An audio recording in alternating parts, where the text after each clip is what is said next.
teachers. I am still having a hard time believing that this day is already here, and I bet all of your parents are thinking the same thing. Doesn't it feel like yesterday they put us on that big yellow bus and sent us off into the unknown? Just little kids, a bit fragile and unsure. Even still, we were excited about centers, catching butterflies, and skipping 2 on the monkey bars.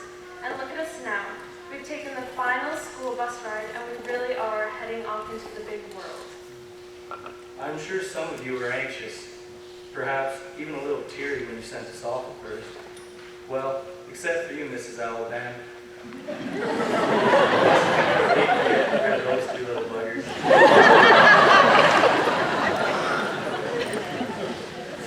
Some of you have an empty nest now, and maybe some of you are just wishing your nest was empty.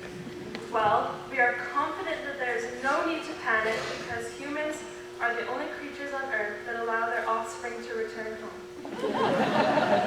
And just to warm your hearts even more, statistics show that the average age to leave home is 28. So Mom, you might just want to put that Kleenex back in your purse now. We are here to thank you for the investments you have made in our lives in so many ways. To start, without all of you parents, well, there wouldn't be us graduates. And even that little life lesson was wisdom taught by you. Ha ha, and Mr. Challoner thought he was teaching us something we didn't already know. The meaningful advice you have given us will serve us well. We will hold on to it, and no doubt you will hear us teaching the very same things to our own children. My dad's favorite, keep your head up and keep your stick on the ice. Be home by 12 because nothing ever good happens after midnight. And a bad attitude is like a flat tire. You can't go anywhere unless you change it. Always wear clean underwear. Girls have cooties. Yeah, right.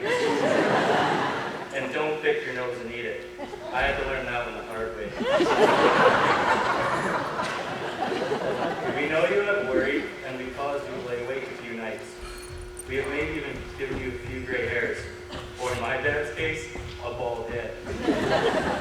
The nights we came home late and you were ready to call the police, we were so glad you did, because we were probably sitting on Snake Hill eating 5-cent candies. You have made many sacrifices. Thanks, Dads, for being the on-call mechanics and tow truck drivers when we hit the ditch or rode the Suburban. Rode the Suburban. You have given and given some more, whether it was driving us in blizzards to games or rodeos on hot summer days, even without air conditioning. You were always our biggest fans, sometimes hiding your disappointment or faking your enjoyment. You gave us the last $20 in your wallet. How many times? You went to parent-teacher interviews to plead our case. You chaperoned dances and made us peanut butter and jam sandwiches every day for 13 years. Okay, so maybe that really was our sacrifice. Just this morning, for instance, as Mom was trying to take a picture of Dad and I, Mom said put your arm around Dad's shoulder to make it look more natural. Dad gave Mom a look and said, if you want it to look more natural, get a picture of him digging in my wallet.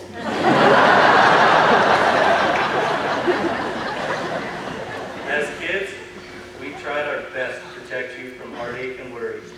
And in doing so, we also may have kept a few things from you throughout the years. Tara, there was no sense in telling you about Alden Corbin and I's firework incident back in grade 10. It would have gotten you all upset and caused unnecessary consequences for us. We had it all under control, right, Mr. Simpson? And after all those sacrifices and your relentless love, we have had heated arguments and long debates over poor grades, curfews, and speeding tickets. We have compared you to other parents who have disliked you and thought you were unreasonable. And although we are super thankful for our great looks and wonderful senses of humor, there is really so much more for us to be thankful for. Today, as we celebrate, we want to thank you for the unconditional love and support you have given us, for the lessons you have taught us, and the values you instilled in us to make us better people.